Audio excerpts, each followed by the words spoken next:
What's up, guys? Welcome to On the Block. Igor's finally back, February 20th, 2021. We were just talking a little bit off camera about the Anthony Edwards dunk yesterday.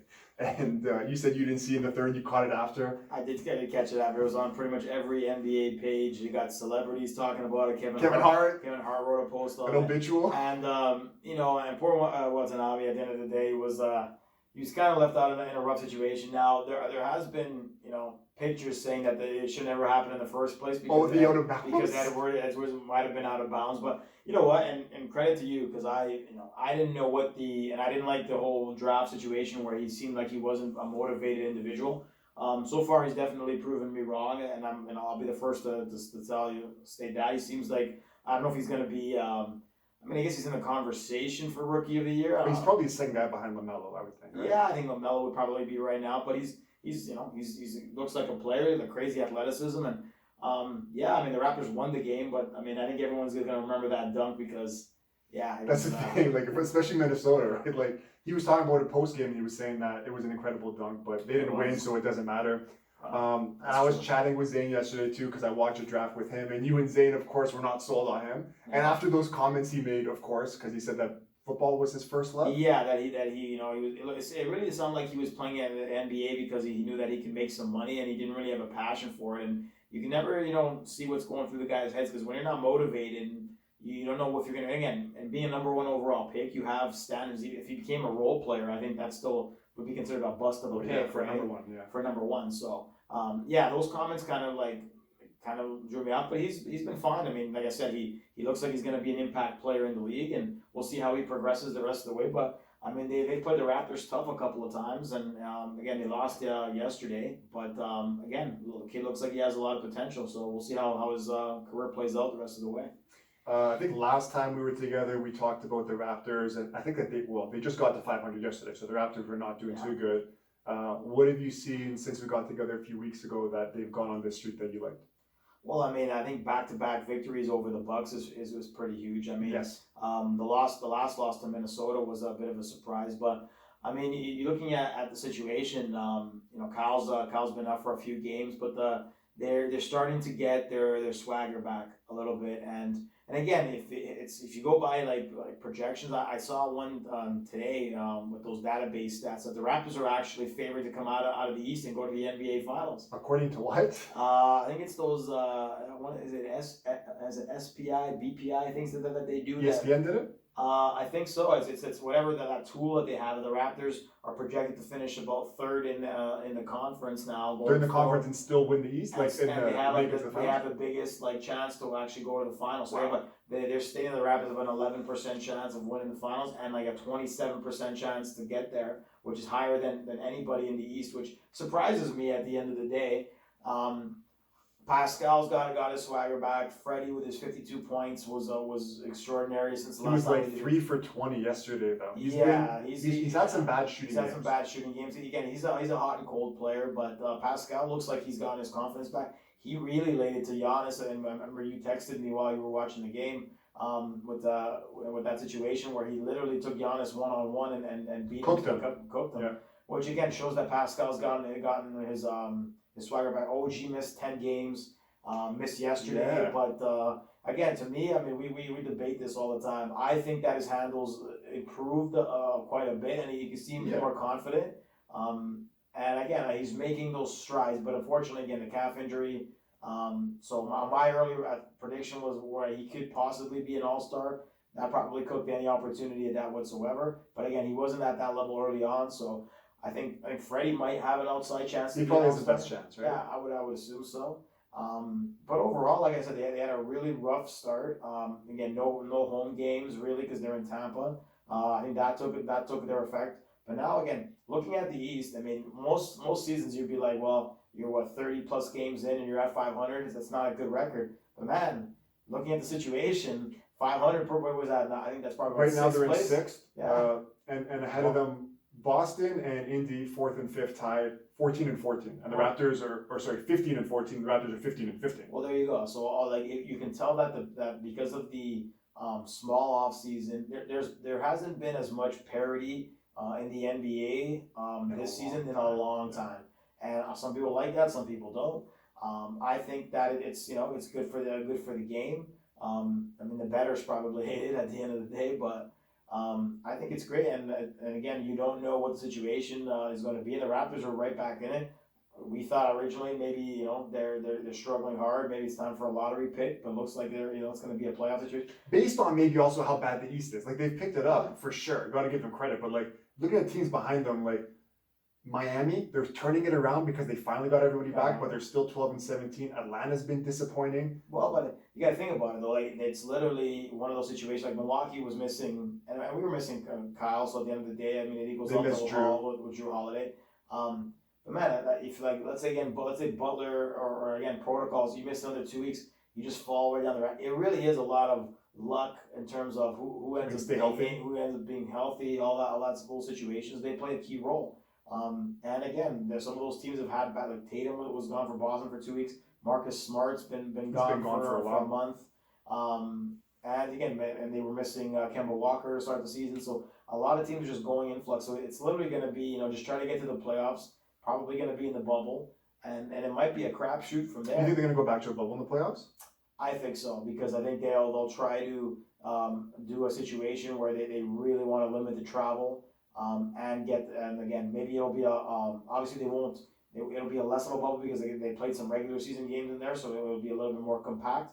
But I think all the teams that make the playoffs will end up back in a bubble. It'll be smart because even they talked about it last year about how fresh everybody was of not getting on a plane. If you needed some kind of treatment, it was done post game. And you got to think about it, like let's say and again you've seen it all of a sudden. If a team gets an outbreak and then they don't have enough players, like you can't afford to forfeit a playoff series. And again, let's say Brooklyn is taking on Atlanta in the first round, then all of a sudden. KD back in the protocols, James Harden and Kyrie. So then what are you gonna do? Those guys are gone 2 weeks. 2 weeks. Series is done. You've lost. Yeah. So that to me, like, what you're gonna tell the Nets? Well, too bad. And then those guys get a Denver Broncos, play whoever's available. Yeah, well, I mean, it was sort of a similar situation last year, right? Because they literally had so many injuries last year, and against the Raptors when they got swept. They were playing guys off the street almost. They signed Jamal Crawford. Yeah, exactly. So. I don't know that they're definitely going to want to limit that. I can definitely see them going back in a bubble. But like I said, the parity's getting the Raptors. Their schedule probably lighten up too. Back-to-back victories in Milwaukee's impressive feat. Remember the Bucks at home last year were almost unbeatable. Yeah. But without the fans, it's tough, obviously. Sure, but still, a tough situation to go there back-to-back games and take both. Okay, so we go through the Raptors schedule. We won't talk about it until maybe a little bit later. So what's left for them is 2 games in Philly. We'll talk about Embiid in a minute, about how he's been like an MVP.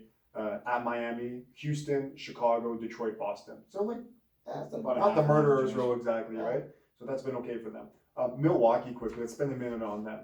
They've been probably the best team regular season wise the last like 4 years, let's say, right? Wow. Since Bud's got there.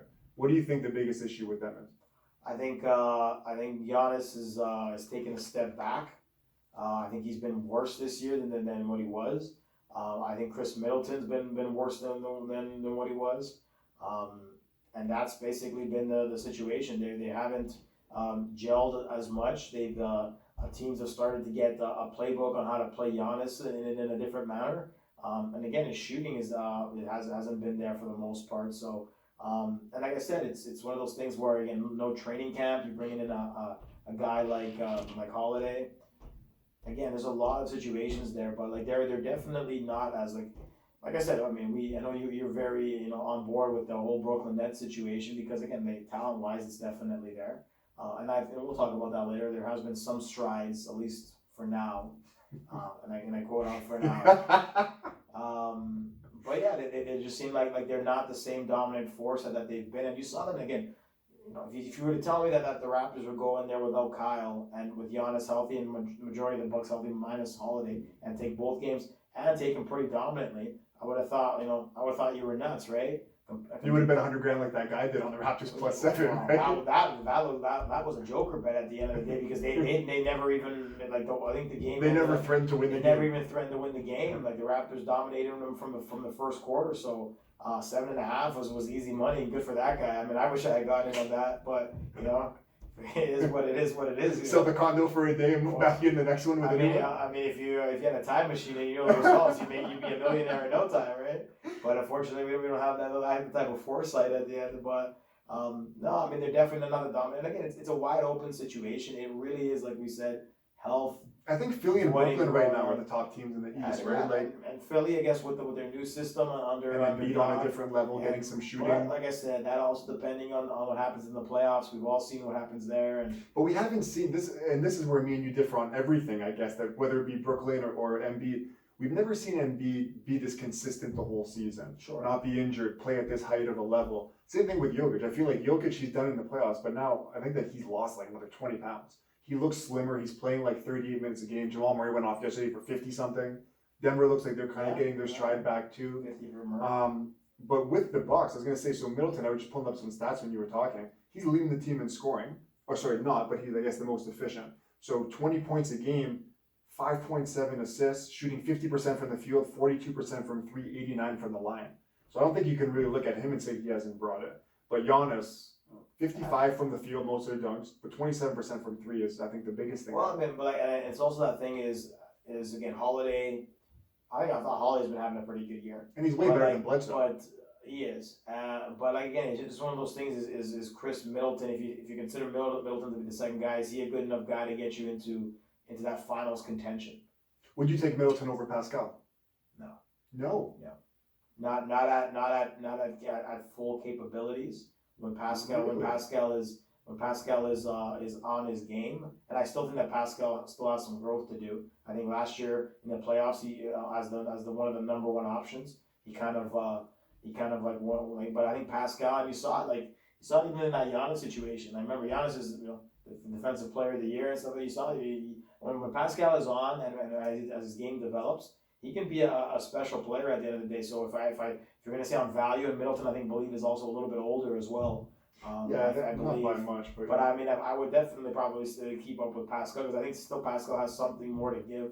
And again, I think he'll get better. But Pascal, it's more of a confidence thing with young players, and I think he lost his confidence quite a bit in the bubble. And he just got. I said like the last 10 games he picked it up, right? Yeah. So they're 15-15, I believe. So like the first, let's say half of those games, he was not himself. Yeah, I mean they were awful. I mean 15-15 is pretty good considering what did they start like 2-8? Oh, they were bad. I remember their first win was against the Knicks, and we're like, were they even going to win that game? Well, exactly. They started off. They're really, 0-5 or something. So the fact that they're back at 500 is actually pretty. And sitting in sixth. Pretty good situation. But I think if I had to basically like, if it was a one-on-one deal, I would probably keep Pascal because again, I think, and I also think that Pascal, even with you had Kawhi there.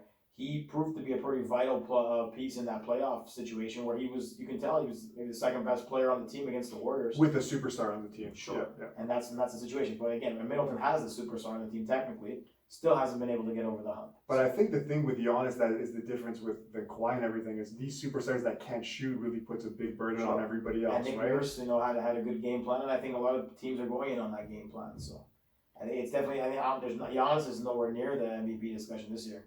Nowhere near. He's not. Especially with the team not being as good either. Yeah. So let's go to the second place team, the Brooklyn Nets, 19-12. They went into Staples a few nights ago without Anthony Davis, but just like the Raptors, missing another star, they were missing maybe the best player in the league, maybe the best scorer ever, in Kevin Durant. Yeah. They went in there and it's pretty handily win. Are you so two things? Are you concerned with the Lakers right now with Anthony Davis out, with his health and the team without him? And then also, has anything changed your mind on the Nets, or is it still fool's gold, as Mr. Brown would say? I mean, I'm not concerned about a regular season loss because at the end of the day, they're going to happen, and then like it's not. To me, it wasn't a huge situation there, especially because you're missing Durant, you're missing Davis, and I think again, LeBron obviously has to do a lot more of the brunt work without Davis there. While for Kyrie and Harden, you can sort of take in Durant's load and separate between the two of them.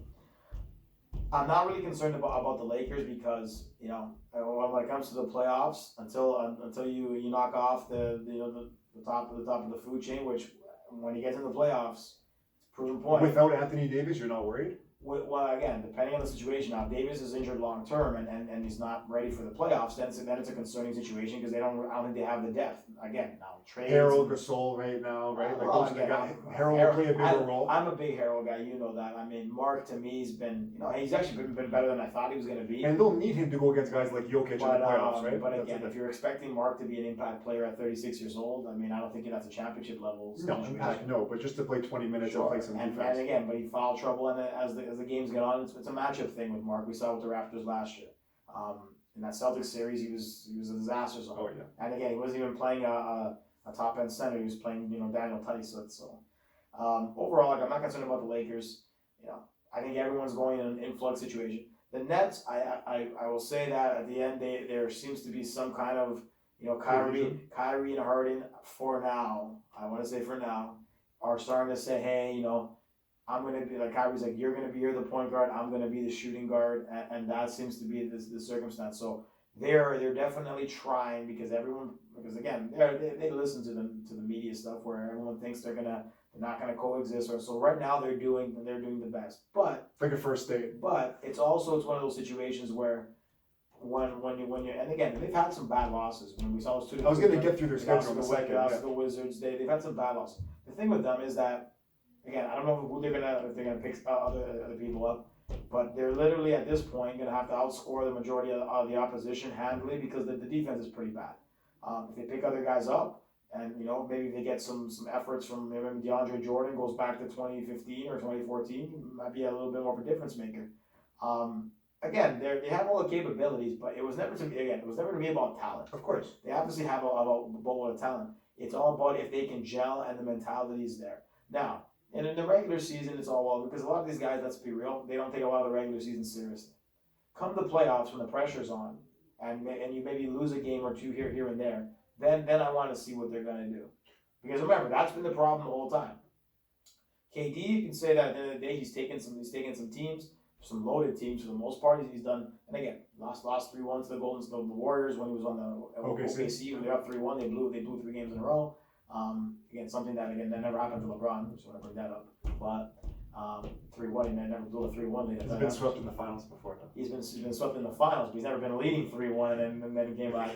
But and again, swept in the finals by a much better team. But anyways, the situation with that is again you have guys like Harden and Kyrie where again they haven't had much like solo success. So we'll see how that plays a role when they're pushed to their limits. Then you'll see how the personalities come out. Well, are there going to be conflicts? I think there will be, but again, I could be proven wrong. Should I'm hearing like each day is a different story. Oh, the Nets are in trouble. Next day, the Nets are the favorite for the championship. Pump the brakes. Well, Stephen A. remember he told Kyrie to retire yesterday. He says something like they're the favorites to come out of the pump the brakes. Because again, you don't know what you're gonna get with those personalities. So until I see, and I'm a guy who likes to see things. But when you see it, it's easy to say, "Oh yeah, now they're good, right?" Now, let's say, and again, because of the crapshoot in like for example, the 8th seed in the East this year might actually be one of the teams that we thought like Miami, maybe. Like Miami. Yeah. And again, when they're pushed to the limits against a good defensive team, see how it plays out. And again, I'm still thinking that eventually it's going to implode. They could prove me wrong, but I based on the personality. Replacing your bet, I would say that at one point there's going to be a huge problem, and they're going to lose some games, and then we'll see how all the camaraderie goes. They have lost games though. That's another thing. But here's the thing. So let me ask you, who's the leader on that team? Who's the guy? Who's the leader on that team? KD, I guess. Okay, so KD and knowing because again we've been doing this. Is KD a guy that you can say is a locker room leader type? If there's problems, is he a guy that can solve those issues? Based on his personality, so all you know about I'm going to answer quickly and then throw one at you. I would say he's not because that's not his personality, which is fine. Because not every leader is a speech giver, right? Okay. Who was the Raptors leader when they won a championship? Who was the Raptors leader? Yeah. I would say that the Raptors leader at the end of the day was probably, and I hate to probably admit it in terms of like the vocality thing. Like Kawhi wasn't. You're going to say it probably can't be Kawhi. Kawhi wasn't that guy, but here's the thing, but and here's the difference point of it. Kawhi isn't a guy that's like, hey guys, let's do the line of the Kyle Lowry like little dances. Yeah. But you saw similar to Kevin Durant.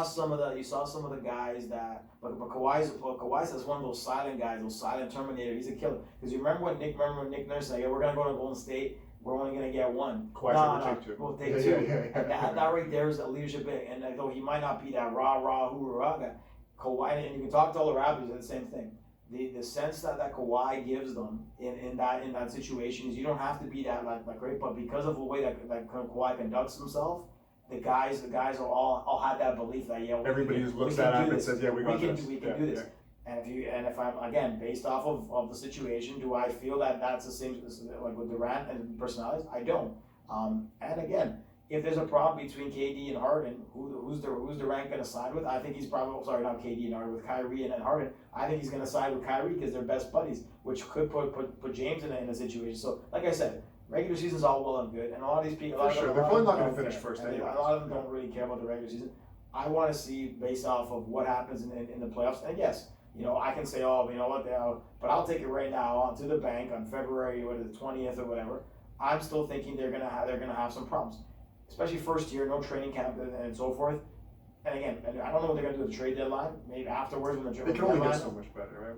But again, it could be one of those situations where it's too much too soon, like bumping them right off the situation. But next year, if things go back to normal, and again they can work some things out, absolutely. The talent is absolutely there. I'm not going to say they're not talented. I think a lot of them, are playoff chokers for the most part, or not leaders. I mean, I think Kyrie hasn't done much by himself, but now he's again third wheel.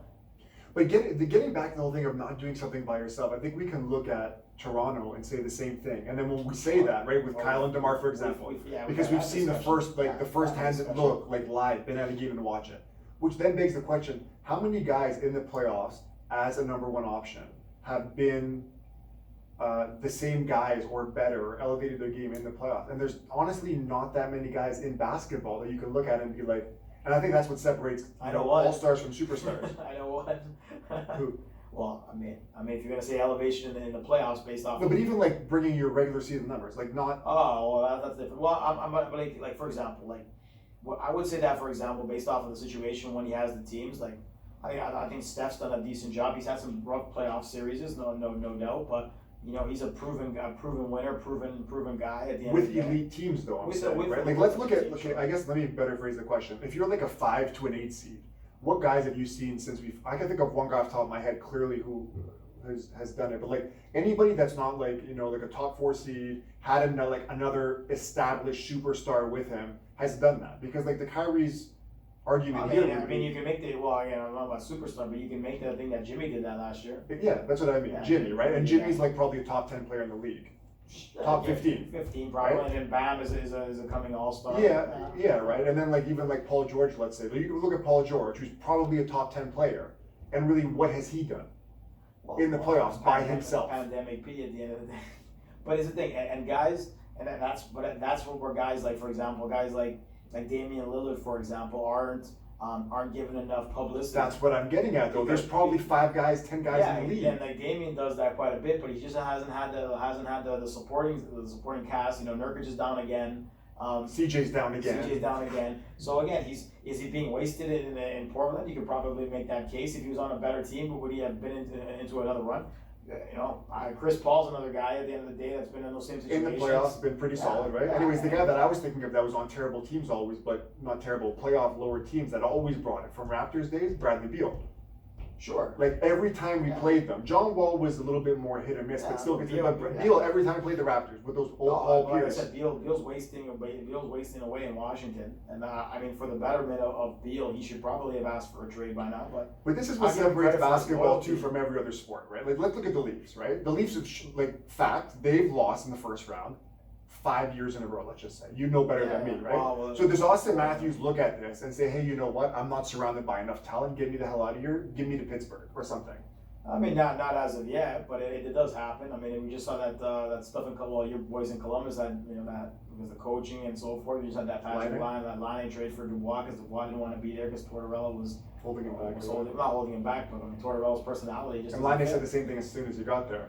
The point is, we already knew that was going to happen anyways. Yeah, but how many guys can you look at and be like, okay, trade me to a better team, Because then I think at that point it kind of shows that you're not that guy that can take a team and elevate them if you haven't done it yet. If you're going to use other sports, I know one I can definitely use in the NFL, and that's number 12 on the Tampa Bay Buccaneers. Exactly, right? And how many guys are there like Tom Brady? Not many. Exactly, Not many. which is what I'm getting at. And in basketball, it's the same thing. There's maybe 5 to 7 guys that if you put them, like Anthony Davis even, one of the best players of this generation. He was with New Orleans, couldn't get over the first round. I mean, again, we always defer on our thoughts of LeBron, but I mean, some of those teams that made the finals, some of those Cavs teams, with other guys, I don't think they would have had a snuff at a lot of situations. Like he brought some real rough teams to the finals. But getting back to my point is how can you look at James, and James Harden's a guy that I'm not going to stand up for because he has failed in the playoffs with things. But like you look at Kyrie and like when has Kyrie had an opportunity and not shown it? Whenever he's played with LeBron. I mean, the Boston situation ended up being a disaster zone. Boston was for sure. Yeah. So that, and again, another thing is the health factor. We go back to that, like how are KD again with his leg and some situation there, but Harden's been pretty. But Kyrie is he going to be able to be healthy throughout the whole season? We know what those situations tend to be because he usually misses like sprouts in games. So if they need a lot to fall in place, is what I'm saying. Right? You're praying for their demise, right? No. I think you know what? At the end of it would be whoever comes out of the West, and I still think that the Lakers or the Clippers will probably still be my top two in that situation. But if it would actually be pretty great basketball to see a situation where you would have those two teams, I want to say the Lakers and the Nets go at it. It's two bigger markets considering Brooklyn's technically in New York. Yeah. It would be something to see. I mean, I wouldn't mind that finals. I think it would be much closer finals than the And then the KD Golden State. Well, I thought the Heat were overmatched in the bubble finals because I thought they had a nice team and they had too many injuries, and I think the Lakers had too much talent. And we saw it in the clinching game when the Lakers turned it on. It was the halftime score was a mess. It was like they were up by 30 points at the half or something like that. So it was almost pretty much over. So, like I said, I'm going again. They're a talented team. I'm watching how it plays out. I'm still thinking, like if a fuse gets smashed or whatever, or the light gets put on, I don't know. It could be a problem. We'll see. Like I said, right now it looks like the egos are taking a step back, but when the playoffs hit and the pressure gets on. Well, we shall see. Since Mr. Sage starts going in there, like I don't know, you never know what to expect. Everything. You never know what to expect. That's another thing. It's a day-by-day process with that guy. So Lakers, if Anthony Davis is healthy, we have to say based on health for everybody, including Durant and everybody else. Who to you is the biggest threat in the West, and then also biggest threat to them in the East? In terms of the Lakers? Yeah, to dethroning them. So I mean, I think Utah's outperforming everybody's expectations. I still think it's the Clippers. I think until Utah we've seen a lot of the situations. Like I remember Atlanta Hawks teams that were so good in the regular season, they come to the playoffs, they failed miserably. And then Utah's first round series with the Nuggets last year was quite good. That could have gone either way. I think the Nuggets were up 3-1. Were the Nuggets up 3-1? Nuggets were down 3-1, and then they came back again. Utah was up 3-1. And that's another situation. So I need to see closing out of Donovan Mitchell, out of Rudy Gobert. And until that happens, yes, you can be all well and good and looking pretty in the regular season, but come to the playoffs, that's the situation. I always tend to go with the guys proven commodities. I think again the Clippers will still be a problem. I think they'll be. Do you see them as improved from last year? Even though the record might not say so. I don't know if I see them as improved, but there's some injuries going around with Kawhi and Paul George. I know they're back as of yesterday, but again it's a health thing. I think they're going to be hungry. I think they got embarrassed last year. I think Kawhi and I think Paul George is going to be motivated. But again, they're going to be a legitimate threat there. The Nuggets have started off kind of slow. Right now in 7th, that's 16-13. That's kind of slow from what I thought they were going to be. Jamal, I thought everyone based on the bubble thought that Jamal was going to be playing at a different level. Yesterday, 50 points is great, but he hasn't been what they were expecting out of him. Again, injuries and so forth. But yeah, I still think it'll be the situation where it'll be the Lakers and the Clippers probably meeting in these. And again, everyone wants to see that at the end of the day. I think so too. I was hoping for it last year. I was kind of disappointed. I mean, I think the road was a little bit easier. I had that the special correspondent got my LeBron meme with the eyes going. I haven't heard from him since at the end of the Nobody has. Nobody has. But overall, like I said, I think I'm just into seeing a lot of good basketball. So, and in the East, if things were to work out, I think Milwaukee still gets it together. But I might go with, based off of what I've seen too, and if Embiid does his thing, it could probably be your 76ers, who I know you predicted were going to go far this year. So last year I thought so. Yeah. So in the East then, because I guess I'm gonna just check the standings. I know it was Philly, Brooklyn, Milwaukee, and then Indy, Boston, Toronto, and then Knicks and Charlotte aren't really gonna do anything. But so you take Philly, let's say, because I don't know. See, but again, it's one of those things. Like, so Philly absolutely got swept last year in the bubble. And But they have a different roster too. They do, and again, Seth Curry and a New few coach. and a new coach, and it's one of those things like and the same thing again with the Raptors. You always are optimistic until they finally take those leaps and bounds. Like, for example, if you had let's say Philly plays Boston again in the first round with everybody healthy, and Boston swept them last year, are you more confident that they would actually beat Boston this time around? For sure. The only thing I was going to say about, because like you, and rightfully so, you're looking at track records of teams in Toronto, and Toronto was terrible for sure in terms of playoff success, regular season, right? And then they go around and they get quiet. And I remember when we got him, I said, hey, like this could, if he's healthy, could come off the torn quad or whatever he had, right? I was like, if he's healthy, they could win a title. He's a Finals MVP. Sure. And everybody was still like, I don't know, like let me see health and let me see Raptors or Jokers in general. At one point, you have to look at what you've seen. For example, Utah. So what's different with them this year? Bogdanovich is there for a whole season. He wasn't in the bubble with them. Mike Conley looks way better than he did last year. Much better, yes. Jordan Clarkson dropped like 40 points. He's, I think, a clear-cut sixth man of the year. Yeah. Donovan Mitchell's taken another step. There wasn't too many steps there, but he's taken another step. And Gobert is his usual self, maybe defensive player of the year. So they have their usual guys, and everybody else that they've got has taken that next step. So same with Brooklyn. I'm looking at these things and I'm like, okay, so like the writing's kind of on the wall. We've seen some slight improvements. What else do you need to see other than them beating a team? Because then you'd be like, oh yeah, I guess. You need playoff success. Of course, playoff success. But like with the Raptors, if they're bringing back that same roster, and like if Philly brought back the same roster, then you look at that and they're like, they got swept by Boston. They made no improvements. What did they do? They changed their coach. They changed the way they play basketball. Now Ben Simmons is getting 12 points or 15 points instead of getting 21. He's not shooting anymore. And again, like I said, I thought they improved in terms of guys like Curry can be very good shooters. Floor spacers. And Danny Green. Brickhouse, Danny Green. Brickhouse. But it's gonna be. But here's the thing: I always have those things where, and we saw with the Raptors for a lot of years. There's always those bogey teams that teams have huge problems with. And for the 76ers, the last few years, actually, and the Raptors, it's been Boston. Right? And again, I'm almost thinking, have they lost twice in a row to Boston, or was it once to Boston, once to Milwaukee? No, I believe the year lost before was the Raptors when they won the title. They lost to them. Philly. But I think by the year before that, they also got beat by Boston. That was that was when they finally made the playoffs. So again, and like I said, to me, like I still like that Boston team still has a lot to improve on it as well. But for like right now, yeah, if Embiid can stay healthy, no gastro issues or whatever the heck man happens to the man in the playoffs, yeah, and they're playing a different style, and Doc's done a good job with them. But again, I like to, and I'm not gonna say, if Philly did it. Again, it's the regular season transition into the playoffs, two different ball games. The teams match up. It can be a lot. Because we saw with those Hawks teams. Those Hawks teams were like 50. That was only 1 year, I think, right? Well, when they hit like 70, they did 70 wins ever? No, not 70. They were like 62 or something. They were like high 50s, I believe, when they got to 60 wins. And they got like LeBron just tore them apart. Second round or something. Yeah, he just tore them apart. So I don't even know if it was the East final. I think it was the second round. They got torn apart. So there's a lot of teams that again do very well in the regular season, but they're just not built for the playoffs. So, and until I see some sort of success there, I'm always going to be the guy that be like, okay, pump the brakes. Let's see how it goes. Okay, so quickly, can we say the same thing about the Leafs? Quickly, absolutely. Because so absolutely. they've changed their style of play this year. Now the one thing they have better defensemen. They're better defensemen. They're better. The one thing that helps them this year is that they're legitimately going to face two teams in this division, which to me, again, the teams. Boston, Tampa. This you don't want them to play.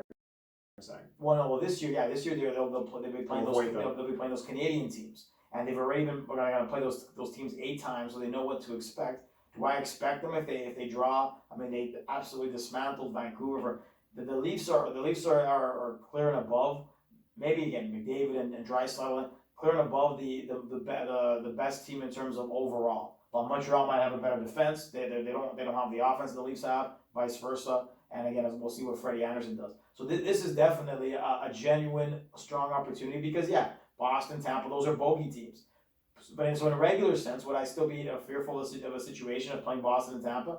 Yeah, at least you'll feel better about it. Oh, absolutely. That's what I'm saying. And I'm saying the same thing about like Philly, right? Like you can't look at it and be like, oh yeah, like they're gonna go into Boston and win. But you have to have more confidence now looking at the Leafs. And I will say, and again, and I would have said that, but I'll take Monday for example, and we're turning this into the hockey podcast for a second. Leafs collapse of the Leafs are up 4-1, 5-1. They collapse and lose the game 6-5.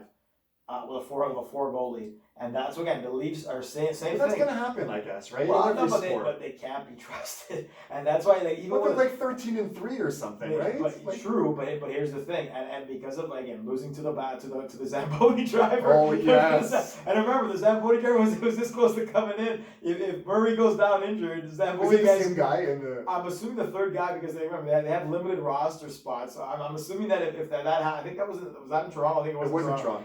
If Matt Murray goes down, they might have to put the Zamboni guy in there again. And they might have changed that rule, but he was actually, the funny thing is that same day, I think he was on television doing something. Doing a promo? and that's what same thing with Philly. The Leafs can be 20-1 for until they hit the playoffs and they do something in the playoffs, I will always be like, hey. Skeptical. They played Ottawa again the other day. They were up 4-1. I was uncomfortable. I was uncomfortable because I'm like, oh, I'm not going. And they need 5 or 6 for me to lose because they tend to have these issues. And again, if we're going in that, there's been a lot of guys that have had bad years, even though they might have that record. Like for example, I think Morgan's having a rough year. I don't think he's been very good. Statistically or just on the ice? Statistically and on the ice. Some of those goals that they let up to Ottawa were stinkers. We dangled around him last. Was it McDavid embarrassed him last year, right? McDavid hit him with something like that. Well, then McDavid's McDavid. He does that at the end of the day, but like again, and Johnny's been been having some issues. Johnny Tavares at the end of the day finally scored an even strength goal. That was strange. He's been having some tough time. Austin's just been unbelievable. He's got like 15 goals. He's on some crazy pace. We're going to Leafs talk. I think they're 40 minutes. I don't know, but like there again, goaltending. Freddie is not a proven commodity either in the playoffs. And Game 7 collapses all the time. Just like Kyle, I guess. The one good thing I'll tell you right now, and for all the name Martin Marincin, he's like their 9th or 10th defenseman. Thank God for that. Is he gone or is he still on the roster? He's still on the roster, but he hasn't played a game. That's bad news. And he's still like the 10th defenseman, so he might take a while. Guys, we'll cut to a new segment now. So kind of breaking news. I wanted to leave with this, but we'll do it now. DeMarcus Cousins and the Houston Rockets mutually parting ways. Which begs the question, and we saw the Instagram post right away, a picture with AD, LeBron, and Cousins kind of looking at each other. Now, Anthony Davis has gone down with an injury. It is a serious injury. It started off as Achilles, now it's gone up to his calf. We saw what happened with Kevin Durant when that happened last. Mm-hmm. They don't want to rush him back because a torn Achilles will change maybe his career path. We saw what happened with Durant. That being said, Cousins, when he came back, I watched a few of the first games with Houston. Didn't look great. Still not in great shape. Still kind of overweight for a guy, whatever. He's a playable center, though. He's a big body. Sure. To be honest, a similar player to Harrell, minus like the dunks, but like close to the basket, not going to shoot too many threes, although he's kind of added that to his game. If you're the Lakers, are you going to test the waters on that and sign him? So I'm taking into consideration. So you got Harrell playing center, and you got Gasol playing center. So it's kind of like, so where's the role for Cousins on the team based off of that situation? I would think if they bring him in, he's starting. You'd start him, and then again until AD comes back. Okay, and so then that basically, so you move Gasol to the bench and we'll limit his minutes and then put Harrell in between. Okay, so basically you're just banishing Gasol for a bit. You're banishing Gasol for a bit. I don't know. I don't know if that's gonna be something that they'll do. I mean, I could probably see other teams probably consider that are contending, but I mean, it's his decision though, right? That's the thing. And he just got a ring from the Lakers too, which they talked about. And again, obviously, DeMarcus has his defensive deficiencies, but he's still a decently offensive player, so he definitely would be helpful. But I mean, with the current Lakers setup, unless you are going to banish Gasol to literally maybe do not play half the time, I don't know. Or just when you're going against. Just when you're going against guys like Gobert and Jokic, just when you would play them, right? The Dwight Howard role from last year, pretty much. Yeah, it's possible. I mean, if for cheap, I mean, he's bought out, so he's going to go for a minimum, right? Yeah. Well, I mean, in terms of if you want Gasol to have those matchups, and maybe that's probably for the best in the situation. Like I said, they know him. They know what he can bring to the table. And it's an insurance policy. I'm surprised that they parted ways because he was legitimately happy to be there with his boy John Wall. That's what I mean. What's going on there? It's definitely weird. I don't know if he's been a locker room problem. They just guaranteed the money, so it's again he's another guy that a lot of lost potential. I mean, he was still a very good player for a while, but the injuries took its toll. He's definitely going down the Dwight Howard like rabbit hole in terms of injuries, and the injuries, to be honest, probably came from him being overweight for so long. And again, he's a guy with attitude issues, and again, a guy that you need a guy like a strong leadership capabilities there, but. I don't know. It's a very interesting. I don't think he wants to win, and he sees the writing on the wall that Houston's not going to do much. But I'm surprised he's taking off on his boy. Maybe Golden State too is another option. Yeah, I mean Wiseman has been injured too. Has been injured. He hasn't been that crazy effective, and I guess they got Looney still. So again, there might be a fit to bring him back over there. But again, just thinking about teams that can actually how much do you think Golden State has an opportunity to actually win this year? It's probably a limited situation without Clay. So okay, but then so then maybe Brooklyn. If you're thinking about teams that have a need, God, like that would just be the ultimate collection of bad energies. You're gonna use that happens. You're helping me. That's a disaster. So you would put all like Cousins. Because what you're saying is like you're saying Golden State doesn't have a chance to. I'd watch every game. Okay, say what for reality TV, right? So let's look at teams then that actually have a chance to win the title. I'll go through the overall list here. So Utah Jazz. Actually, who could actually use them? The team in Toronto, actually. Yes, and they have the opportunity to sign him in the off season, and they didn't do that either. Well, but again, you're not getting. Baines has been all over the map. Sometimes he gets 10 minutes, other times he gets 30. He definitely would be an upgrade at center. But you think because, like I said, he's a free agent. It's his choice. It is his choice, but you think he would say, "I want to go to Tampa, not Toronto"? Well, but again, remember that the last time he was a free agent, he thought a lot of teams were going to come calling. He didn't get a ton. So they know what he is like in the locker room. So is there going to be a race to sign DeMarcus Cousins? I don't think so. Well, you have to think that he might have some inclination that someone wants to sign him for the fact that he agreed to the buyout. There's probably some kind of insider trading in some kind of situation there, absolutely. But and again, other teams, is he possibly maybe even to the Clippers at the end of the day? Boston could use him for sure. Williams is okay, so Tice, but they could definitely use him. Is he better than Zubac for the Clippers? Probably. You still got Serge. You would have split with Serge over there, but there's some teams that could probably use. Maybe even as a backup center in Utah. I don't know. I would think he wants to start. So let's go through teams here, and you can say yes or no pretty quickly. Utah, I would say no. Well, not to start. No. Lakers, it's a possibility for sure. I guess. Clippers, I would say not a great possibility. Philly with Embiid and Dwight Howard, I'd say no. This doesn't be a fit. Portland. I mean, Portland would be a fit, but is it? Nurkic is always injured. Covington's starting to come across. He plays a lot of power forward too. I guess would you start him over Nurkic, because then it would be the same problem. No, you would. But they had Whiteside the whole season last year when Nurkic was down too, right? And then they put him to the bench. This is true. That would probably be a because they need healthy bodies. That could be useful. Sure. Yeah. Their overall record, they're tied in 5th in the NBA in record with Phoenix. Phoenix, the next team. You got Ayton in Phoenix. I don't know. You wouldn't start him over Ayton. No, I wouldn't start him over Ayton. Brooklyn Nets. Give me the remote because I want to watch that. And this is why I think that the Nets, and I think that I know they obviously you have to deal parts. I think they're going to. I think Jared Allen is a miss for that team. Oh, for sure. So could he in there? But he's not gonna KD and DeAndre Jordan are boys too. He's not gonna start over DeAndre. So on personalities, I don't know. You're really pushing it. And now I'm just thinking the other guy that I thought of before I get to the other teams remaining that have any kind of chance in terms of overall record. Spurs, probably not with Pop. I don't think he would want him there. Milwaukee, I don't think that he would really go there either. Who knows? But probably not. Denver, I don't think so. Golden State, I would say that's somewhat possibility. Then after that, I don't think so. Memphis, Portland, Boston, possibly Toronto. Those ones, I guess, there's maybe like a 10% chance. Realistically, his probably best chance to start in terms of a team that might be able to compete would probably be us. Well, I shouldn't say us, but the Raptors, because of the opportunities because there isn't really Slim Duck has done his thing, but again he's depending on the matchup he'd have problems I don't know how many minutes he'd get in the playoffs depending on who we'd face. But I mean, but because that will compromise their defense too, right? Yeah, the problem is that Nick likes to play a lot of defensive sets, and we all know that Cousins on the pick and roll is a disaster. So that's what the Raptors were doing against Golden State when we were in the playoffs. So probably wouldn't work for Nick Nurse's offense.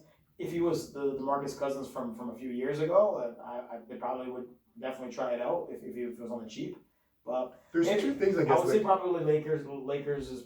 And the Warriors probably. Yeah. And you're probably right. He probably does know something, or his agent knows something. Still a weird situation, getting the guaranteed money and then taking off. But there's got to be some kind of problems with the coach. I don't know, or effort. And they've been very big on effort levels, right? You saw he's never been a big guy on that. On effort, and then you saw what the coaches was going in on Harden. How Harden was dogging during games. So maybe the coaches will say, "Hey, we're not gonna play it." And then you get those like Blake Griffins out there. I was gonna say so Blake and Drummond too. Where do you think that these guys end up? Blake is a shell of himself. Blake is definitely a shell of himself. I can see Blake going back to. Well, I can't see him going back to the Clippers because that's what I was thinking. He had a lot of problems when they traded him, so that would probably be a rough go. On the cheap, like he might be a decent fit on a few teams, but Blake. I'm actually there's a rumor out there that the Raptors might be trying to bring back JV. I would actually love that because I was a big JV guy. I thought he was a great personality. That would be nice. But again, Memphis is competing, so I don't know how much that would go. But the whole Drummond thing to Toronto, we definitely need a center. It depends on who you want. Like obviously they're not going to play him. What's the price? Like I think they got him for a couple second rounders. We're not going to give them Norman. I think it's a buyout. They were saying, right? Because I think that the only reason. See, if it's a buyout, he probably goes to Brooklyn. If it's a buyout, yeah. If he ends up getting bought out, I can see him going to Brooklyn because I think he'd be. Once again, is he going to start over Jordan? Because Jared Allen wasn't even. Well, he was towards the end. But again, at the end of the day, like I think Drummond's had some games. Like I would say he's still like a 20-20 guy on once a week he might drop. I remember Allen was starting quite a bit for Jordan, but they split the minutes. Yeah. So I mean, if he gets bought out, I think Drummond ends up going to Brooklyn. Then we have a different conversation because then they have a good inside presence there. Defensively, he's still below average probably. Still, but average again, at best. It's another guy that inside the post, big body. You probably average at least. I don't know how many you'd average on that rebounding team. At least. But yeah, they'd be a problem. They'd be a big time. So if they get Drummond, then you would then sway it to be like, okay, they have a legitimate chance now. I think they have if they get Drummond again, all about the egos, but if they get Drummond and he's been. I think their depth is a bit of a problem. But if they had Drummond, I think that they'd be a big problem. You think the depth's an issue? I don't think so. I mean, like if you look at it, I mean, past the three, I mean, Joe Harris is having a good year because Joe Harris is incredible. He's getting wide open shots all over the place. I mean, they lost Dinwiddie for the year, so that's a hit. And depending on what you see. So Jeff Green, DeAndre, Bruce Brown's been pretty good for what he is. So Cabro can play, but Shamet can shoot. Tyler Johnson he's been playable. Yeah, but like I said, it's one of those situations where we're still again pretty top heavy. So again, I think if you're playing on a second unit, and I think all those the thing is, when having those three superstars, it's always a sweet situation because offset minutes and stuff. You can offset minutes where let's say like Harden goes to the bench and keep Kyrie on, so you'll always have a guy and the Lakers do that a lot with LeBron, where LeBron goes to the bench and AD runs the show. So I remember even vice versa. That works out when you have stars like that. So and even when the Raptors were deep, remember they would have Ibaka on the bench, and then Kyle would play with the bench unit, and they would kill it. But the one thing that I would ask you is that because they're so bad defensively, you don't see those type of teams win in the playoffs. You usually see good offenses, top offenses as well, but when they really stink defensively, they get found out in the playoffs, and that's another thing because remember things get tighter. Things get and again that's the. You still have to stop them from scoring. Sure, but again, remember you're playing tighter defense. You're bound to lower the scoring effort, and then it becomes who's going to win in the trenches on defense. Who's going to play best defense? And if you're going to ask me, better defensively, Harden for sure, right? But then again, like KD is. Kyrie the other week said he couldn't he wouldn't have been able to guard a paper bag. Yeah, those are his comments, not mine, by the way. He said that. He said that. Oh man, I couldn't guard a paper bag the other day, so. The effort levels need to be up there for sure. But then again, you have KD, and then you have two like Joe Harris is an above average defender too. Yeah. Like they don't have like an elite rim protector, of course, but I think and there was this I was listening to, and I remember this from I think it was the 2017 LeBron's last year with the Cavs. Would that have been 17 or 18? Either way, their defensive rating was like maybe 30th in the league. And then what happened in the playoffs? They turned it up. Guys, just give an effort. You don't have to be incredible, just give an effort. Yeah, and I think said, that's what's going to happen with them. It's one of those situations where, like, again, like in those, and again, the competition levels and who they were facing and so forth. I mean, the Boston team was still a pretty young team. Tatum was still going to. So obviously it helps with who you face. But yeah, that like some of those Cleveland teams like had no business making the NBA Finals. Like against Golden State, they did. All of those teams, not the ones before that. Well, again, the one that, like, for example, when LeBron went there, where Kevin Love was injured for the majority of the time. But yeah, he got injured in the playoffs, right? Yeah, and that was when Olynyk ripped out his shoulder. No, well, that one he still had Kyrie, then Kyrie got injured. So that one was just him in the finals. That was 4-2, and which was a goddamn miracle with Iman Shumpert as the second best player and Delhi. So they had that team as is had no business being in the finals. But the one where they beat Boston, like who did they really have? I mean, Love was still was a shell of what he was. They didn't they had Hill. Hill was doing some things. For the last year. Yeah, they didn't have much. I mean, Tristan Thompson was Tristan Thompson. Again, they didn't have much. But the average bench guys is what they had. Average bench guys, and then LeBron leads the team. They're in last place, right? It is what it is with that. I guess then, lastly, anything else that you've noticed in the league that you wanted to touch on? I mean, I'm looking. Well, again, we talked about the situation. Good on Bradley Beal making the All-Star starters. Well deserved. Fan vote though. Fan vote. Well, I think he's still would have made it anyways. Yeah. I'm looking forward to seeing what that'll look like in terms of teams and stuff like that. So I'm hoping that Freddie makes it. I'll be voting when I guess I should. We can't vote for the bench though. The bench is just the coaches. But again, he at least got on the voting. Ballot, yeah. So again, hopefully, I think he should be on there. I don't know if there are that many guards. But yesterday's stinker, it's going to be tough too. Like he's been so sporadic. Like I love Fred for sure. Like I think that he's been Kyle's the Raptors MVP this season, but Kyle's also missed a lot of games. So in terms of like body of work, I think that if you have to pick a guy from game one until now, it's been Fred. That's another thing. So there was those reports. And actually, I have a stat. You know how much I love to put accolades on Kyle. And the sarcasm on that one. They're actually 17-2 without Kyle the last 2 years. It's pretty crazy. Yes. 17-2. Yeah. So that's pretty insane. Regular season numbers. Season numbers, yeah. So that's 17-2, considering that, and again, that's pretty without Kawhi. Because I remember they were like 10-0 at one point. Yeah. There again, that's a very interesting stat in the situation. And again, there's rumors that some people on the organization want Kyle traded. That'd be interesting. Like internal people want him traded? Yeah. You didn't see those reports that they were saying that internal people thought it's time to move on from Kyle. Wow. And again, that situation. That's another thing. He is making $30 million, same as Drummond. Is Drummond a good player? Yes. Yeah. Who are you taking back in a $30 million? But here's the thing, and again, the situation is last year of his deal, his age, and now if they're playing, if they had stuck up the joint in the last as 10, they 15, did the first beginning. Yeah, this would be a no-brainer. You trade him. You can't trade him now, though, can you? Now you probably unless the type of deal that you get, if you legitimately think that you're a contender, you're trying to add pieces, you're not going to trade Kyle.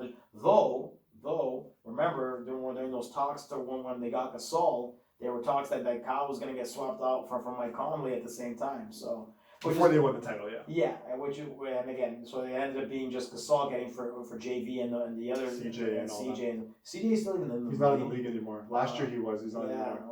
So he had those GoDaddy commercials and all that stuff. Norm's the only guy. Norm had them, and Norm's doing good. I don't even know why they use CJ, because I'm like, why would you use CJ of all the people? But anyways, I'm like, oh, what it is. There were talks that was supposed to be a bigger deal where Kyle would have been swapped with Mike Conley too. So as much as Masai's, Kyle's a Hall of Famer. There's been attempts by Masai and Bobby to jettison Kyle at times. I don't think they can say that they haven't had opportunities where they were really thinking about letting him go. So, but again, I don't want to dogpile on Kyle because So Masai's been cutthroat a lot of times, especially not too much, but with the DeMar trade, it was very cutthroat. But I want to remind people, and I always do, you need to remember DeMar's last game in Toronto was the one where it was in Cleveland. He was shooting so bad that there was chatter and papers. I remember still looking at the papers and seeing children and all that stuff. And then he was playing so bad that he did a flagrant 2 and got ejected from the game. Remember that was by choice. That was the same game that I told you that I do that Remember Kyle said that they gotta go into game 4 and they gotta rumble. Yes, and and he dropped points. 5. Was that game 4 or game 3? That was game 4. He got swept, right? Yeah, it was game 4. That was game 3. And again, I'll never forget that. We gotta rumble. We got for 5 points. But and here's all honesty, and we can go a whole other segment on this. If age and the positioning and so forth were different, I think that Kyle would have been the one jettisoned, and I've always thought yes, because the situation is that DeMar was simply the guy that was more in demand based off of his age and his trade value and so forth because of Kyle's age, Kyle's contract and so forth. And I remember there, and again, people tend to forget this because everyone tends to live in the moment. When Kyle was a free agent, there were plenty of talks that he wanted to go to the different just places. Like Fred. Right? Yeah, but the thing was, I think Kyle was a little bit more serious, but they weren't gonna pay him. And San Antonio Remember the Spurs, I was going to say, yeah. And people forget all that. So, Kyle's not... He's loyal now and all that stuff, right? People forget all that. And then all that stuff that he was doing when DeMar got traded, when he was like... stomping his feet, the Rachel Nichols interview. Yeah. And like doing like the imaginary guys, like waving hands, like childish stuff. And then we won the championship, no one really remembers that. But Kyle was a petulant child at the beginning of the year. And again, he was really digging into Masai.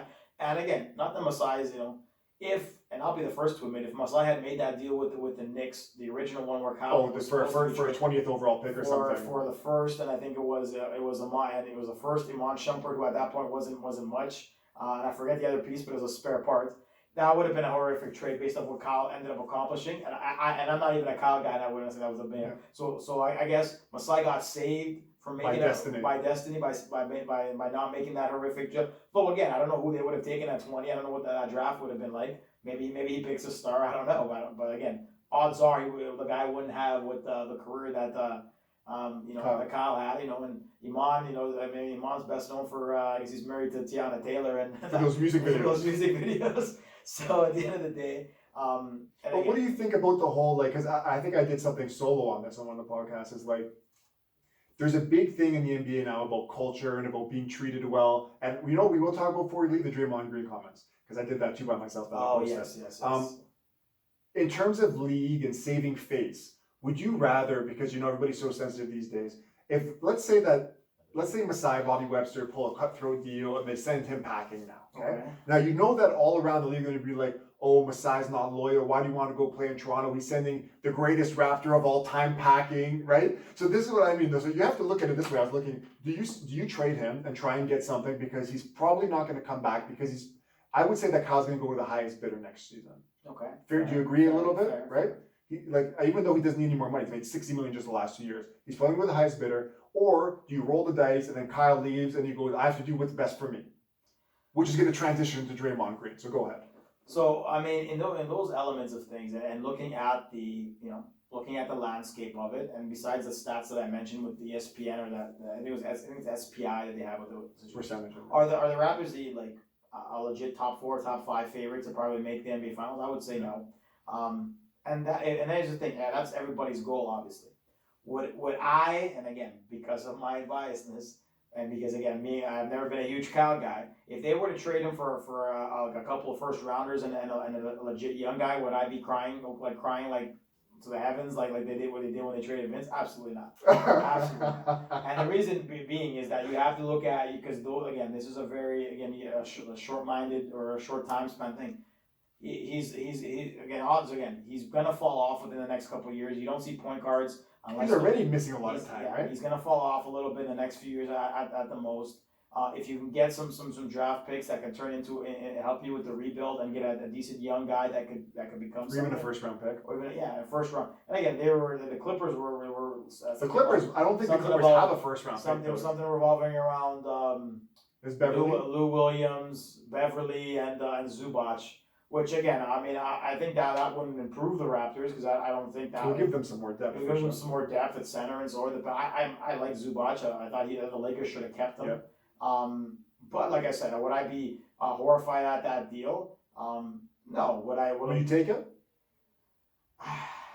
I mean, I would rather get futures because again, I think lemon pepper Lou and lemon pepper didn't like he made those comments about Toronto, so I don't know how much the fans would take to him because he said that well, he'd be in Tampa for the year. And then Pat's a guy that at the end of the day he's Pat Bear, like he's a bulldog. You like the guy, but he's not Kyle. I mean, I hate Kyle. You'll say that, yeah. Say that he's not Kyle at the end of the day. And then Zubac is again a role playing center and so start for I'd rather deal Kyle for maybe to Atlanta for a first or something like that. Sure, but remember it's also the salary situation with the cap, right? So you're gonna have to take on some contracts, but you want to get some draft capital and get some first round picks because again you can see how some of those can be valuable. You remember when and I'm not saying that Kyle's on this level because I don't think he is, but you remember when Boston saw that their window was closing.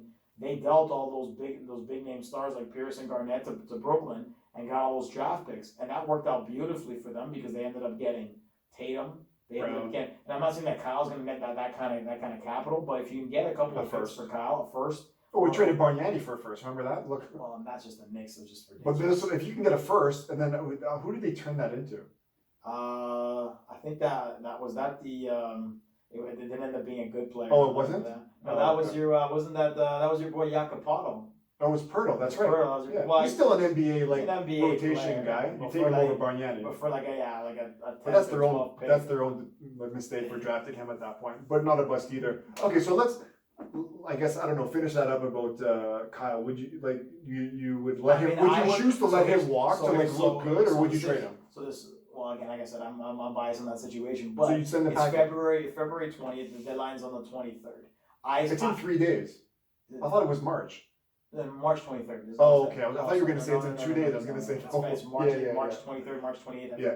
So you basically take a look at how they do the next month, and then when you get into the deadline, you basically assess what you're going to do. That's a smart play at the end of the day. If you are going to get teams are going to inquire. If teams are willing to overpay for Kyle, and you and Masai and Bobby legitimately think, hey. We can still be going to roll because the team's future is OG and Pascal and Fred. We all know this. Like if you can add on to those guys into the future, because again, like you said, Kyle's got a limited window, so Norm's going to want to get paid too.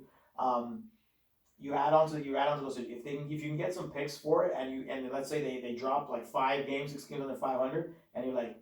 It's not going to happen this year. Then you do it. You trade them to you get some value. Now again, you don't take bloated contracts because again the Raptors won't say it, but because of what happened with Giannis, that was a blow to the stomach because I think they planned those contracts out so they would have all that cap room for the situation, and that's why they let Serge go and all the other stuff. And that's why they got Baines because they had nobody else.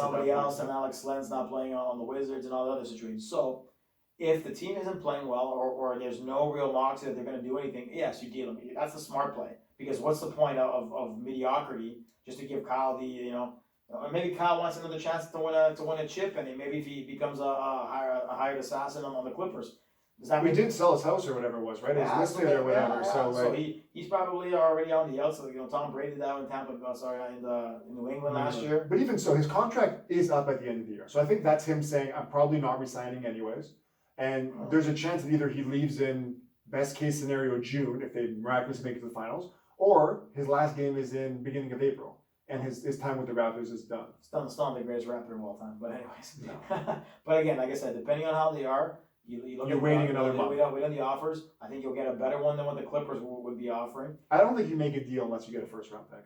Yeah, because I mean you're going to need to take some contracts back because of the salary. But if it's legit, if it's ones that you're willing to take on, maybe ones that are will expire next year or whatever it might be, you legitimately think about it. You're always got to be proactive, right? And that's why we got Kawhi, right? Kawhi wanted to go particular teams. The Raptors had an opportunity, had an all-star to sell because DeMar wasn't getting the job done, and then boom, here we go. Masai and Bobby, and that's another thing. Masai's contract is up. We don't know what he's going to do either. So maybe they both leave at the same time, which actually would be kind of hilarious at the end of the day since they had all these bickering moments. So that'll be another situation. Like he just got vindicated about the assault situation in Terrence Davis.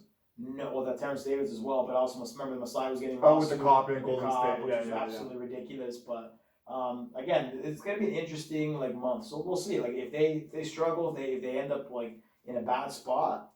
it could be a situation where you're selling, and you might just sell Kyle because if you know you probably have a good sentiment he's not going to be back. Move him. Move him. Lastly, Draymond Green. So Draymond Green has come on and said that he doesn't appreciate the way that players are held to this double standard where teams can say, practice and then go sit out because we're going to trade you. Whereas when a player demands a trade, he used the word castrated. Yeah. And saying that, the players get, killed in the media for asking for a trade. Where do you stand on this? I would say that, for one of the few times in my life, I probably agree with Draymond Green because I don't think, and we've had situations where we've seen guys dog it out there and they want trades and they play horribly. We just saw, and Harden was definitely doing that. I mean, we saw the Fat Albert situation and so on. But it is a double standard because teams don't get criticized for what they do in terms of that situation. So right now you're seeing it twice over. You got Blake, and you got Drummond. That the teams are like, hey, we're just gonna sit you out. We're not gonna play you, and so forth. So those guys are coming to play. And these are both two guys with what I would, I think, all-star level guys at this point. Objectively say both guys on bad contracts. Sure. Right, making $30+ million. Sure. And they want to protect the asset. So you agree with his comments. The only thing that I would say is, let's look at this in the real world because we have to compare everything. Sure. I don't really want to look at this because these guys are making a lot of money, and that's what they're being thrown at. It's like, you guys are making $30 million. So if Blake is playing well, they're probably not going to trade him. And if Drummond, he hasn't been bad, but I guess if Drummond, what Drummond did is he accepted or exercised his contract because nobody would have given him $30 million. No. So he had the option, he took it, and that's probably why he's in this situation. But the one thing that I had and why I disagree with the Cleveland situation is that when they brought in Drummond, it didn't well, even when they traded for him last year, they pretty much, it didn't make any sense from a positional standpoint because they were stacked at his Larry position. Nance Love. Tristan Thompson. They were too many bigs. It made no sense whatsoever. So unless they believe that now they were gonna, we'll take him on and then we'll be able to ship him out and get more assets.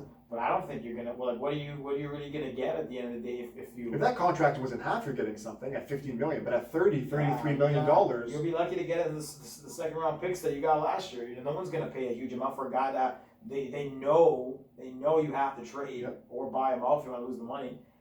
You're in a again. You don't have much leverage. Supposedly he was being a little bit of a malcontent. I didn't catch a ton of that, but you don't have a ton of leverage because other teams know you have to trade. They're gonna lowball you. Why are you gonna give a thing? And that's why I thought that Brooklyn probably paid a higher price for Harden than they probably should have.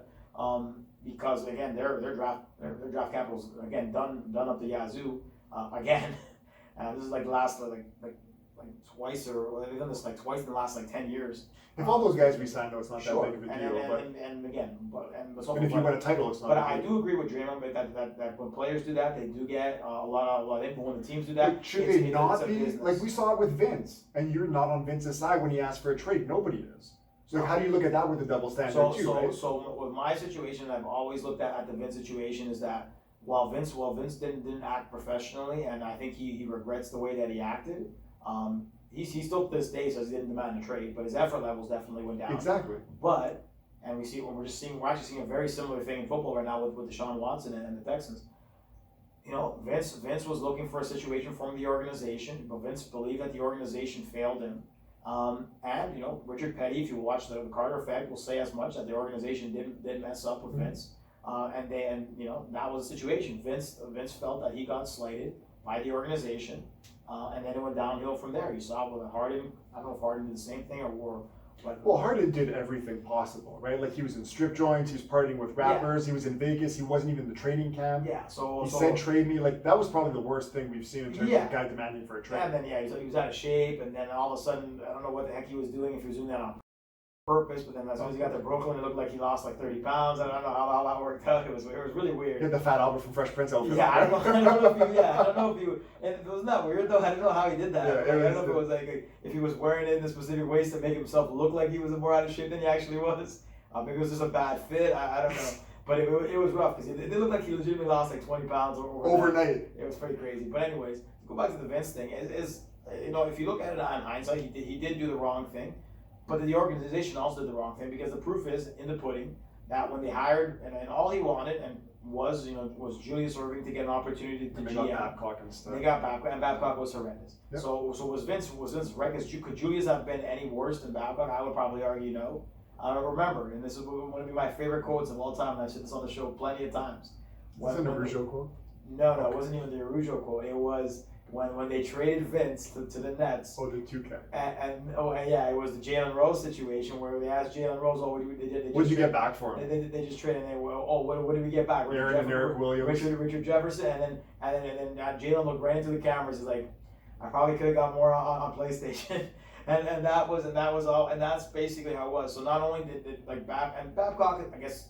He's never had a job since. He passed away a couple of years ago. Oh, that's right. Yeah, so he passed away. I think he ended up with cancer. I think it was last year, the year before. He ended up passing away. He ended up back in Minnesota, actually, in some kind advisor or something. But he made, like, besides the Charlie Villanueva draft pick, which Villanueva was out of the league after a while, anyways. He didn't do a good job.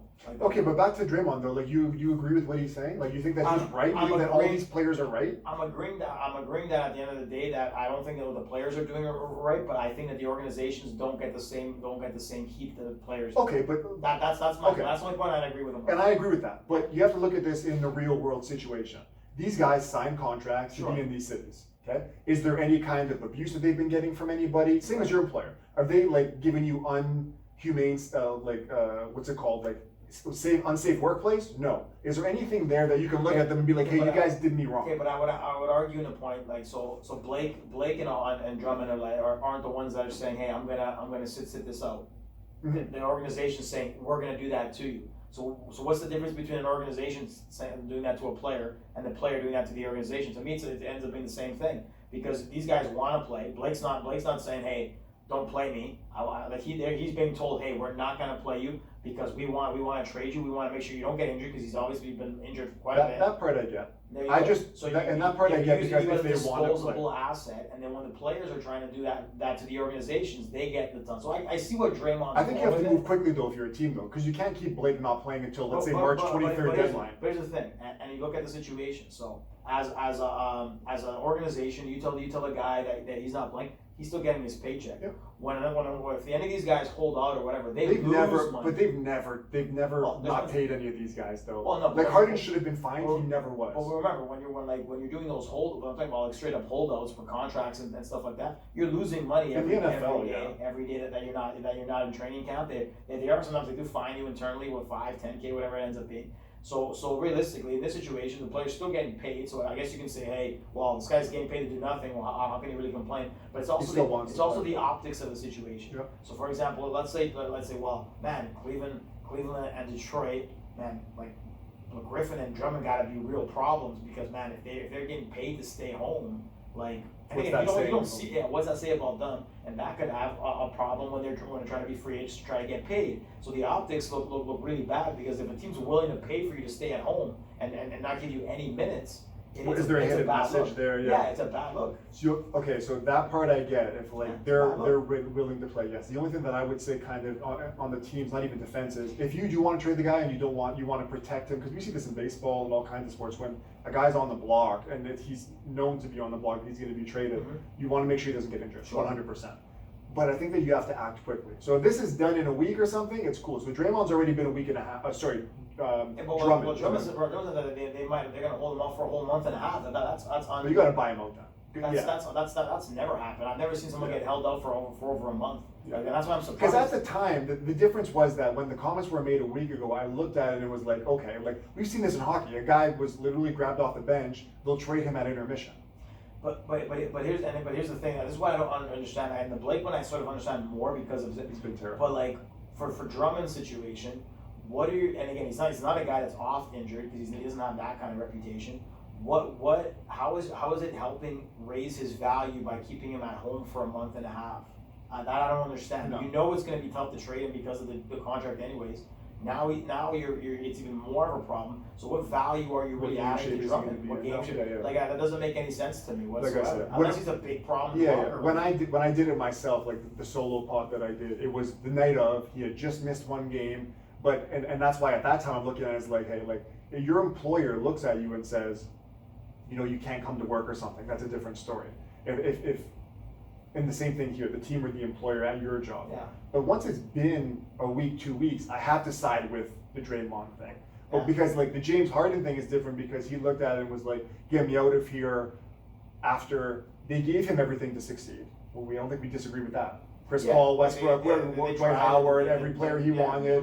So then it looks bad on that part. No, the Drummond thing is different because he doesn't have those things, and I am siding with him at, like I said, up to the point where it gets to be the time where it's like, hey, 1, 2, it's been 3 weeks, are you going to trade me or play me? Yeah, and again, it's this thing. It's a bad precedent for what happens in the future. Because again, for example, Cleveland was never a hot spot for free agents, and again, they always had to trade a lot of guys even for free agency. When LeBron wasn't there, nobody really wanted to play in Cleveland. Who's signing in Cleveland anytime soon? And again, remember, you're seeing the same perceptions of guys like Sexton and Garland and guys that are developing. They're legitimately telling you, hey, we're good paying you guys for 2 months, but we're going to embarrass you on the sidelines. I would sign there as a free agent. It sends a really bad message that. And again, if you're that adamant that you got to trade Drummond, and again, what's his value on February the 20th going to be a difference between March the 25th or whatever ends up being the deadline? It's not going to be much. So you might as well have kept playing him. And again, even if he gets injured or whatever it might be, or you're not going to get much value. You're not going to get much value for him anyways. Why take the PR hit that you can take with future free agents? Send the message that you're sending to the other. And again, it could be, again, for them to do that, I'm probably assuming that there must have been something that hasn't been reported where he must have blown up in the locker room or something that we don't know about, because it's very weird to take a guy out of a guy that you're trying to trade, and a guy that legitimately, it plays the position that he's still probably a top 10, 15 center. Yeah, he's top 10. Yeah, he's top 10 center. So why would you compromise that asset knowing that you're not going to get a ton for him anyways? Why, we can't trade for Drummond. This guy's played for a month and a half. What kind of shape is this guy going to be in? Now the narrative's changing is what I'm getting at. The narrative's changing because it's been too long. Yeah. If you're pulling a guy out of a game in any sport and you're going to trade him that week because you have a deal in place, I get it. If you don't have a deal in place and you're looking for things, like imagine Kyle, for example. If all of a sudden you're pulling Kyle out and you're saying, oh, hold on, you're always injured, we don't know where you're going, but we want to trade you. That's different. So like, for example, Kyle knew that. Kyle has stated that he knew that trade was done. Like, he got informed that trade was done, and then the Knicks pulled out of the situation. Well, so that obviously made the Knicks look really bad, obviously. Well, same with what's it called, Bogdanovich in Milwaukee this year, and that failed trade. Well, and because they tampered and whatever the hell they were doing. There's a lot of bad things that go into failed trades. Before the agreeing to a contract. Yeah, that was just insanity in general. But, okay. Yeah. So anyway, what I was gonna say about that whole thing is, if you're pulling a guy out because you're trading him tomorrow, I don't see a problem with it. Oh. And at the time, that's what I thought it was. Wow. Right? Because at the time it was like Drummond's gonna get traded. There were like you, Joe, Zane, everybody saying deals are in place. Like who was it? I think it was like Norm and maybe like a future second or something we're going for him. That's okay. Yes, but I'm just saying, like, if there's deals in place and you're saying the deal's going to be pulled tomorrow, so pull the guy out. That makes sense. That was what I did this year. I have no issue with that. But like, if you're gonna like, imagine if he's not traded until March the 25th. That's ridiculous. That's a different story. That's ridiculous. That's a different story. Anyway, I think that pretty much wraps up everything for today. We'll get back together maybe in a week or so and talk about.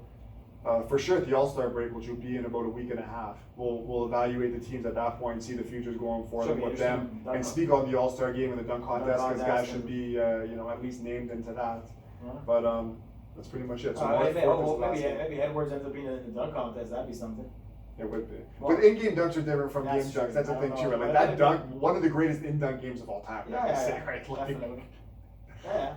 Hopefully, I want to see how Watanabe bounces back after. It's going to be rough. I don't think they benched him the rest of the game. I didn't see him. Well, did they bench him? I didn't see him the rest of the game. Well, I mean, it's not exactly like he plays tons of minutes. He used to close for them a month ago. Well, I mean, like I said, I think he'll be all right. Like, at the end of the day, that's going to happen. That's a big time embarrassment, though. But here's the thing. It's not like a guy even the stars get end up like. I remember when Vincent got to wasn't that Alonzo. You recover from those things. Remember Mozgov got dunked on all the time. The only guy that I remember that was a career killer was when Frederick Weiss. Was Frederick Weiss. He's making croissants in France now. Frederick Weiss never recovered. And I mean, it wasn't like his contract wasn't. He was in the league. He wasn't even that good a player. But yeah, he never. I don't think he ever played again. But it is what it is. That's And that will always be the best in-game dunk. I think that'll never be beat.